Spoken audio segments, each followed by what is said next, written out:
Shavuot est à nos portes. Boire du vin, c'est bien, mais quel vin choisir? Comment la sortir? Avec quel plat?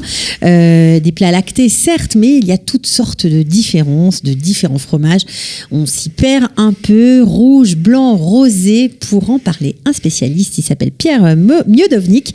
C'est l'un des fondateurs, le fondateur de la cave Netofa, il y a plus d'une dizaine d'années. Bonjour, bienvenue Pierre. Bonjour à vous. Comment ça va? Ça va, merci. Alors je monte tout de suite les bouteilles parce que vous nous avez amené des bouteilles. Alors je ne sais pas si tout le monde les voit bien. Il y a du blanc, voilà. Il y a deux sortes de blanc. Il y a un autre blanc. Le voici. J'espère que tout le monde le voit bien. Et aussi une bouteille de rosé. Alors là, c'est un vin qui monte en Israël. Hein, parce que c'est vrai que les vins israéliens, c'est plutôt du rouge. Les rosés, on connaît moins. Ici, en tout cas. Oui, c'est vrai. Le marché des vins en Israël est surtout basé sur les vins rouges. Mais on voit, et moi je le vois depuis 10 ans, une avancée, on voit les vins blancs, les vins rosés. D'ailleurs, le vin rosé, c'est très particulier, puisque lorsque nous avons commencé à faire du rosé en 2010, nous étions parmi les seules caves à proposer des rosés. Et aujourd'hui, si on regarde en 2019, toutes les caves d'Israël proposent du rosé. Alors, on sent à votre accent que vous êtes bien évidemment francophone, ça c'est clair, mais que vous venez du sud de la France, de Béziers, une région où le vin, tout le monde en fait, quoi. En tout cas, c'était comme ça avant. À l'époque où je suis né, effectivement, on naissait dans une cuve de vin. Aujourd'hui, c'est moins le cas, ouais. Mais à l'époque, vraiment, 100% de l'activité tournait autour du vin. Alors, autour du vin, donc vous, c'est votre dada.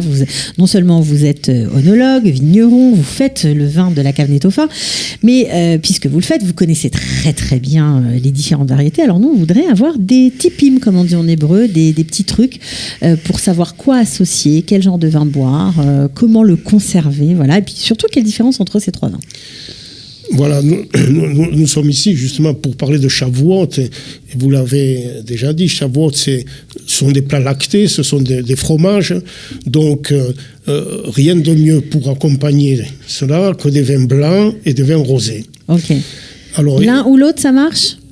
L'un ou l'autre marche, oui, bien que suivant le repas, c'est des fromages, on va dire à pâte molle, ou des fromages qui ont plus de corps, tel vin ira mieux que l'autre. Alors si c'est par exemple du fromage, on va dire à pâte dure, genre gruyère, Cantal, même gruyère fondue, qu'est-ce qu'on doit boire comme vin ? Alors là, il faut un vin qui est déjà lui-même, qui a du corps, qui est assez parfumé, qui rappelle un peu par ses arômes et son odorat ces fromages. Alors, moi, je conseillerais, par exemple, nous avons un vin qui s'appelle Tel Kasser, qui est fait à base d'un cépage qui s'appelle la Roussanne, originaire de la vallée du Rhône, et ça, c'est parfait pour ce type de fromage. Ok, d'accord. Alors, vous avez quand même, vous n'êtes pas les seuls à fabriquer du vin blanc, il y en a d'autres, on va y venir à la concurrence un petit peu plus tard.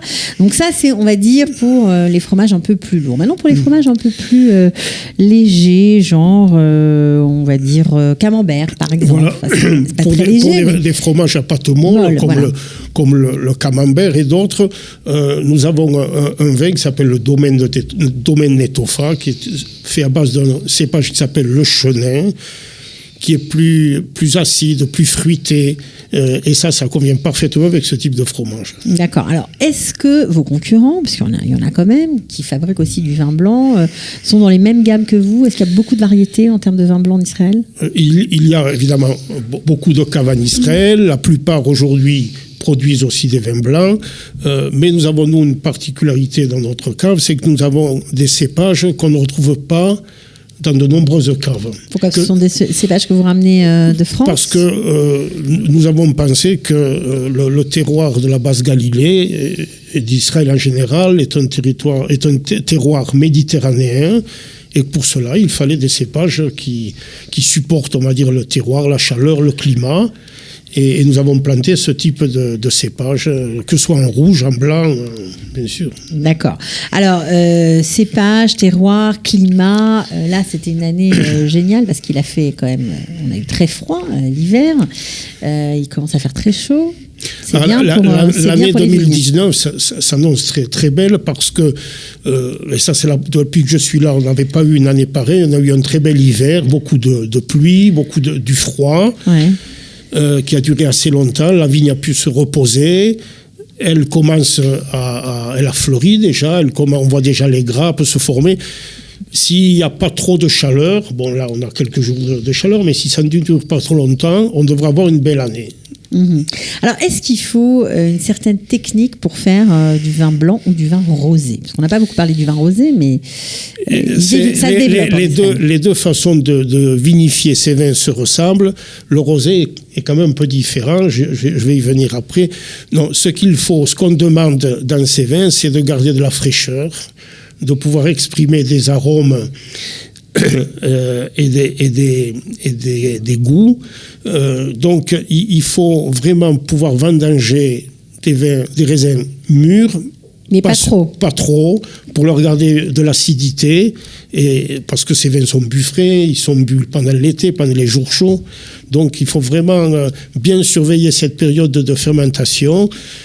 Il faut en vinifiant à basse température en général, les vinifications durent un peu plus longtemps et avec ça on a de très beaux produits. Oui. D'accord.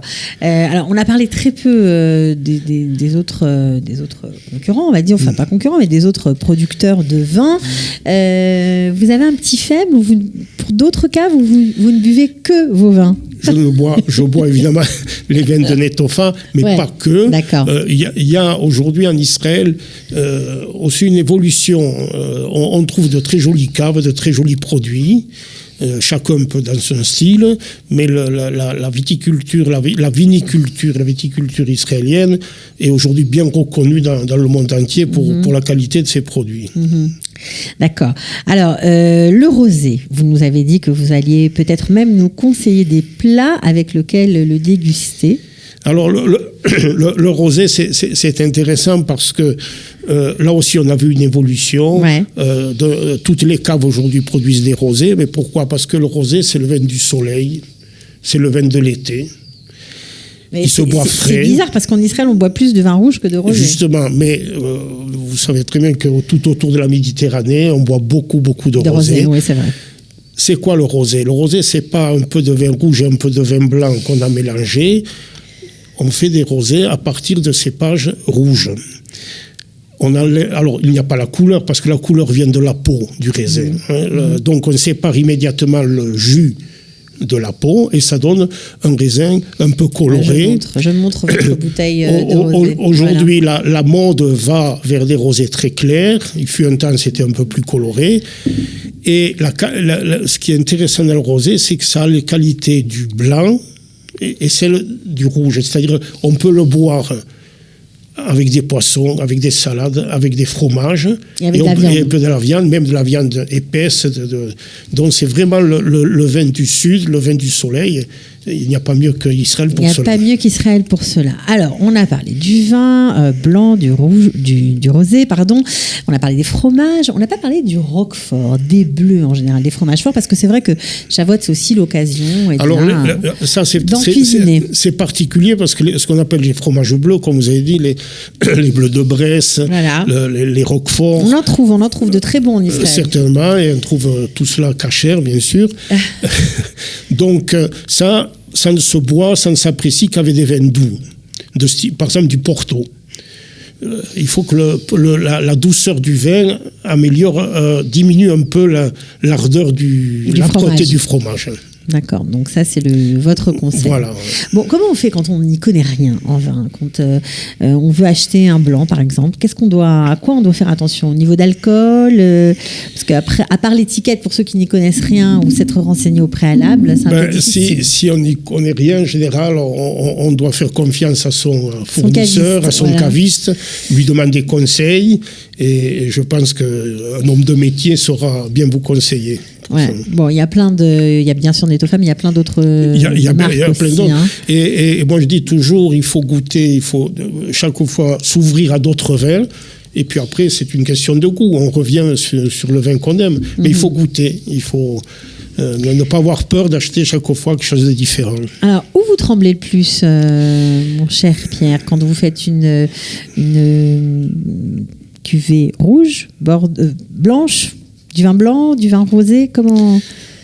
Qu'est-ce qui est plus difficile? Les deux sont difficiles. Le blanc et le rosé paraissent plus faciles à faire. Okay. Il y a moins d'opérations à faire. Mais et là, bien au contraire, les peu d'opérations qu'il y a, il faut vraiment ne pas les rater, il faut bien le surveiller. Tout est une question de température et ça peut en quelques jours mettre le produit à l'air. Ça vous est déjà arrivé? Non, pas ici. Non. Pas ici. Non, je demande. Donc, ce vignoble qui se trouve en Basse-Galilée, tout près du Mont Tabor. Alors, je vais donner quand même quelques renseignements parce que on peut aussi profiter de Shavuot et peut-être des pauses ou d'un vendredi matin pour venir faire une dégustation chez vous. C'est à 2 heures de Jérusalem, 1h20 de Tel Aviv. 30 minutes de Haïfa, donc voilà, il y en a un peu pour tous les goûts. C'est facile d'y arriver aujourd'hui. Tout à fait. Oui. Plateau de fromage avec le vin? Il y a des plateaux de fromage ou non, suivant si on veut. Il faut téléphoner pour pouvoir réserver, mais nous sommes ouverts tous les jours jusqu'à 3h et le vendredi matin jusqu'à 3h, 4h, fermé Shabbat et Yom Tov, bien sûr. Ok, donc je donne le numéro si ça vous branche, 04 678 64 54. Voilà, alors on n'a pas donné de recette, mais enfin, on en sait un peu plus sur... Ben là, on a parlé des fromages, on peut parler de tartes, comme la tarte à la rhubarbe, qui est vraiment de saison, qui serait parfaite avec un rosé, par exemple. Okay. Avec des tourtes au fromage. Des tourtes au fromage, c'est rosé aussi. Aussi rosé, ou des vins comme le Telcasser blanc qui est un peu plus épais. Non, je garderais plutôt le domaine pour des fromages, pas tout, du poisson, bien sûr. Du poisson. Ok, bon, ben voilà. Vous êtes un peu plus renseigné. Merci beaucoup d'être venu jusqu'à nous. Et à bientôt.